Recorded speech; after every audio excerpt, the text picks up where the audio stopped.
Men nu skal vi altså først møde en familie, der har skabt Danmarks historie. For mor Charlotte havde for 5 år siden en glad aften i byen, og det kom der et sæt tvillinger ud af.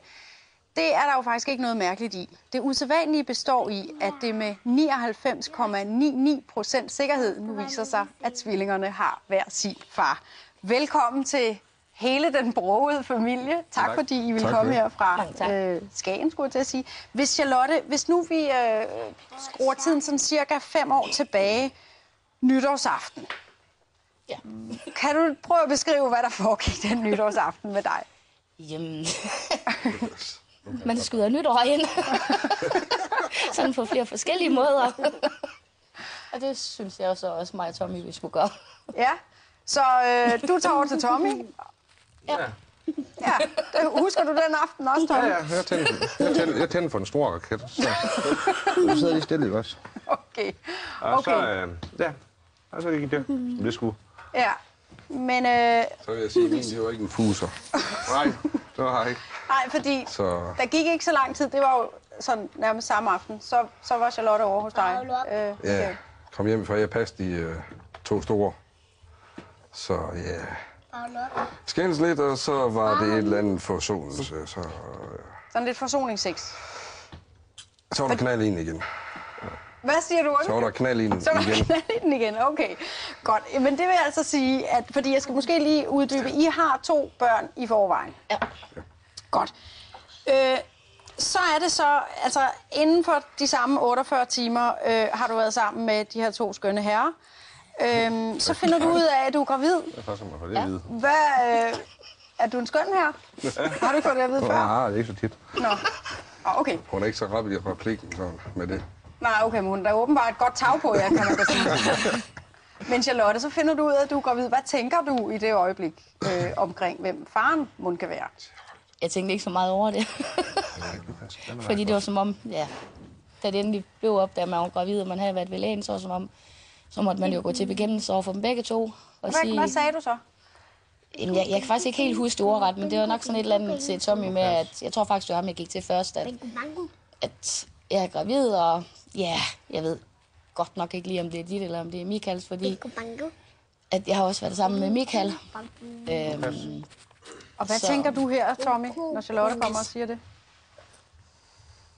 Tommy. Hvad? Det vil jeg lige være, han er lidt glad for. Hvad tænker du, da Charlotte kommer og siger, at hun er gravid, men hun er ikke helt klar over, om du lige er faren? Jamen, det var lidt mærkeligt. Det var, altså igen det der med, man ved ikke, om man vil få en søn eller flere, eller... Det vidste vi, vi vidste så ikke, det var tvillinger dengang, men om man vil få en søn, når man ikke vil, eller et barn. Så det var sådan lidt mærkeligt. Ja. Men, og du er jo, man kan sige, single på det her tidspunkt, ikke? Fordi I er blevet separeret, og I er sådan kun lige ved at finde ud af, om I skal have et forhold. Hvad tænker du, Michael? Ja, nu er det så mange år siden, så det var sådan lidt specielt, synes jeg. Okay, du blev ikke sur over, at hun havde haft en forholdsvis festlig... Man har jo stadigvæk nogle følelser, ikke? Og man kæmper stadigvæk for at få selvfølgelig konen tilbage igen. Ja. Men hvem er det så, der beslutter, at nu skal I altså finde ud af, hvem der er far til de her tvillinger? Jamen, jeg tror, det gør vi alle. Ja, i fællesskab. Altså. Efter de var født. For vi kunne jo godt se, at der var et eller andet rivende galt. Den ene var hvornår lyshår. kunne I det? Hvornår kunne I se, at der var... Det kunne du allerede samme dag, de var født. Ja, du kunne se på ansigtstrækningen. Ja, Lukas her, som sidder og skaber sig lidt, han var sådan meget aflang i hovedet, ligesom Tommy er, og lyshår. Og Markus har... Lidt mere buttet som faren. Nej, jeg ville ellers have sagt, det er fed, men det gør man jo nok ikke i fjernsynet. Det gjorde du lige. Så det fandt vi jo hurtigt ud af. Men altså, når I overhovedet tænkte den tanke, at der kan være altså en af hver, fordi det er jo, som jeg sagde i begyndelsen, det første registrerede tvillingepar med hver sin far. Altså, vi havde joket lidt med det, efter jeg havde gået til begge 2 og sagt, at jeg var gravid, og så havde man gået sådan lidt internt mellem os 3, at det kunne da være, at det blev en af hver. Altså. Men uden at tænke, at det... Ja, det kunne lade sig gøre. Jeg tror med mig, vi har snakket sådan, at når enten så er det din, eller så er det min. Ja, og så begyndte vi sådan stille og roligt, ved du hvad, du får sgu den ene, jeg får den anden.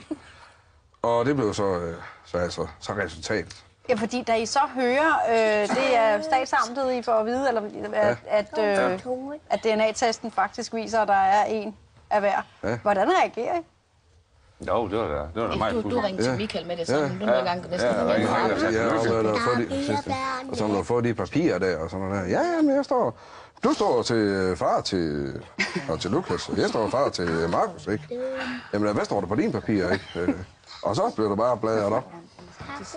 Så, jamen, det var så resultatet, så har vi taget den der. Ja, det var lidt mærkeligt. Vi satte lykke hinanden, og så var vi glade. Vi har fået en hver. Altså, jeg må tage hatten af for, jeg ved ikke, om det er skyldes, at I kommer fra Nordjylland med begge ben, eller alle 4 ben solidt plantet i jorden, der hedder, men det finder man da bare ud af. Så vil jeg lige trække den tilbage. Jeg kom fra Aarhus. Nå, undskyld. Du skal jo finde ud af det. Ja, men jeg synes, det er fantastisk stadigvæk. At I, altså, har I hele tiden været så gode venner? Ja, der har været noget lidt off. Vi har haft det der kontroverser, så han skulle bare have, ikke altså.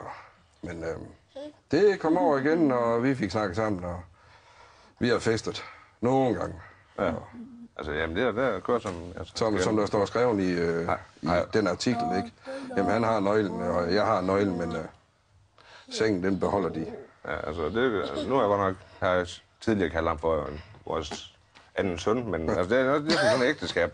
Hvis vi er for mig sammen, så bliver vi trætte af hinanden, så kommer vi op og skændes, så går det lidt til siden. Men altså, hvis jeg kommer forbi, vi sammen igen. Kom ind og få en kop kaffe, så kører jeg op og henter børnene.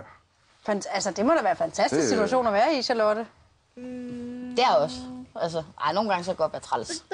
Fordi nogle gange så er det som om, at der er en ekstra person i det hele, som nogle gange ikke skal være der, og det ved jeg godt, det er han ikke, men det kan godt føles sådan nogle gange.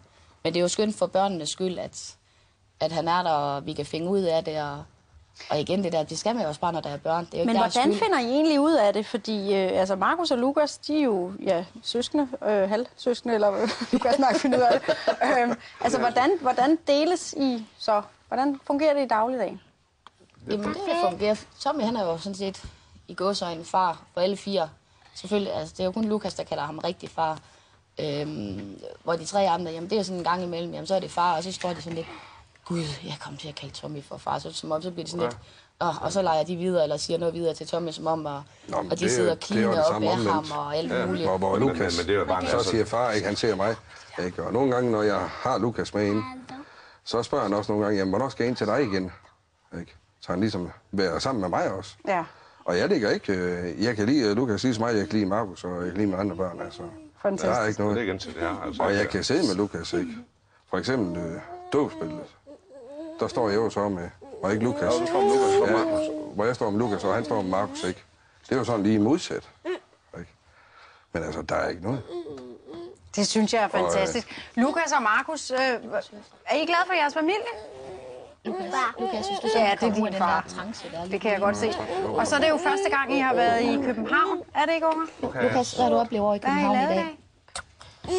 Hvad har du lavet i dag? Hvad har du lavet? Hvor er vi hen? Er det eneste, du vil sige i dag? I har været ude at sejle. Ej, hvor er det spændende. Ved I hvad, jeg er rigtig glad for, at I vil komme her ind i studiet i aften, og jeg synes, at I må da være et forbillede. Måske ikke lige på, hvordan man fejrer sin nytårsaften, men måske mere med, hvordan man finder ud af det, selvom det ikke altid... Så er jeg lige slutte med at sige, at sådan jeg læste det, så det her med forskellige med tvillinger med, det er meget almindeligt hos hunde og katte. Okay. Det står her faktisk. Ja, okay. Tak for den afslutning, og tak fordi I vil være med her i aften. Mange tak. Selv tak.